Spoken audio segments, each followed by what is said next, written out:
Yesterday, I made a post about a hysterical male having a fit over one of my videos because I was going over an article talking about men dropping out of the workforce.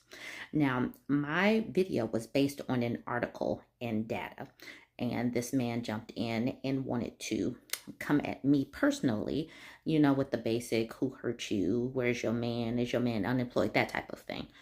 And I didn't know that this type of back and forth with the menses actually had a name. Unknown told me. She said, this is called oppositional conversation style.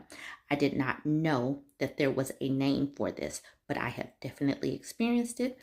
And I went to the Google machine for more information. Okay, Gretchen Rubin says, a person with oppositional conversation style is a person who, in conversation, disagrees with and corrects whatever you say. He or she may do this in a friendly way or a belligerent way, but this person frames remarks in opposition to whatever you venture. Now, the men's tend to do it in a belligerent way and never really rooted in anything like facts and data, just four talking points of the manosphere, typically. Then I found out that Gretchen Rubin had a more fleshed out article in Psychology Today. She says, well, the title is Watch Out for the I'm Right, You're Wrong conversation. I've definitely had this. Me being a woman, when men jump into my comment sections, they tend to lead with I'm wrong. Because they are men and they have the answer, even though they never really combat it with any actual data. Let's get into the article a little bit. Okay, she says, a few days ago, I posted about a phenomenon I describe as oppositional conversational style, and I've been flabbergasted by the heated response. I thought I'd identify some obscure, rare pattern of human interaction, but it turns out that lots of people had already identified this kind of interaction. I didn't know, but I've definitely encountered.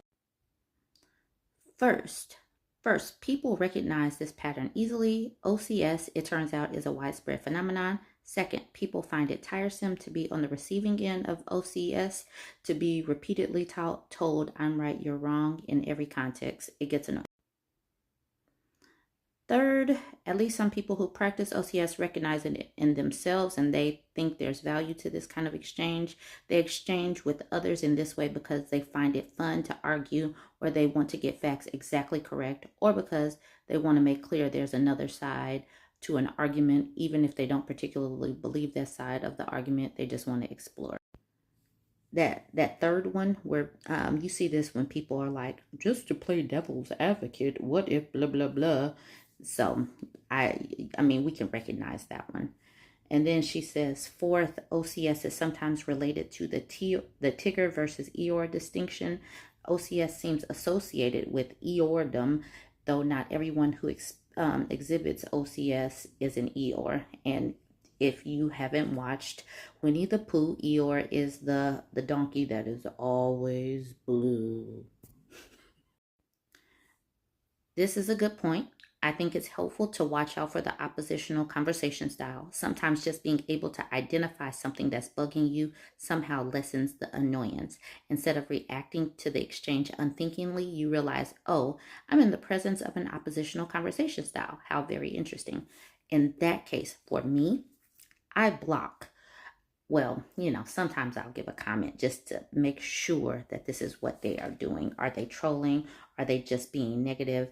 I will at least get a clarifying comment going. But if they continue along the lines of just talking points and not addressing the actual article or video, I write them off.